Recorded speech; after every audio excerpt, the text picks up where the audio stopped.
Poza de la Sal, pueblo burgalés, la tierra de Félix Rodríguez de la Fuente. En la calle Mayor está la casa donde en 1928 nacería Félix Rodríguez de la Fuente, embajador de Poza y de la naturaleza. Su pasión por la naturaleza determinó su dedicación exclusiva al mundo de los animales. Primero en el ámbito de la cetrería, fue nombrado cetrero mayor de España, después comenzará el estudio, la investigación y la divulgación sobre la vida de los animales. Recorrer sus calles empedradas es un lujo para los amantes de la arquitectura popular, su ambiente medieval. Poza de la Sal conserva muy buenos ejemplos, algo que con el tiempo se está perdiendo en la mayoría de los pueblos.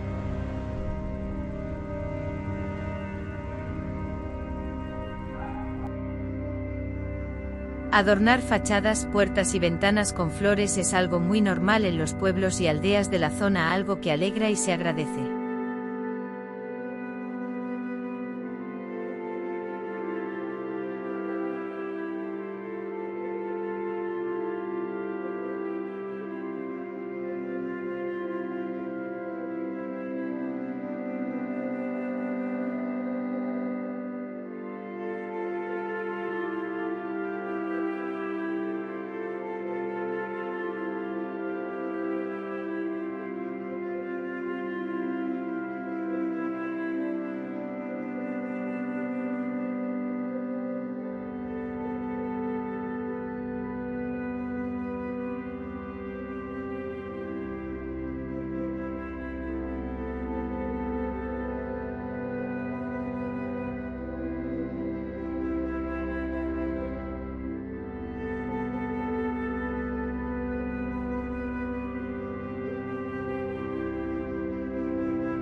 Castillo de los Rojas.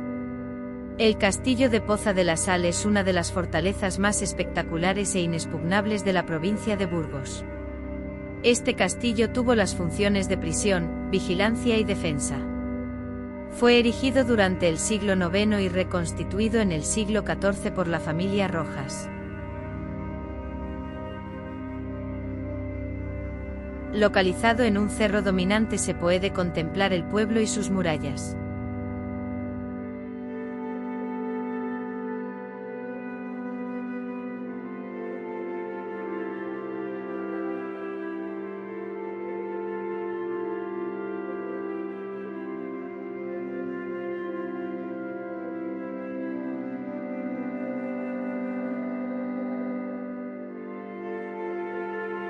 Las salinas de Poza de la Sal, que dan nombre a este municipio, son una antigua explotación minera de sal anterior a la época romana situada en el municipio. En las salinas se puede contemplar el proceso histórico por el que se ha explotado la sal durante siglos en Poza. La sal se obtiene a través de un sistema de galerías subterráneas que utilizaban los romanos, se introduce el agua dulce, que disuelve la roca de sal, y se obtiene la salmuera. Para después, en las eras que están expuestas al sol, se evapore el agua obteniendo nuestra sal de Poza.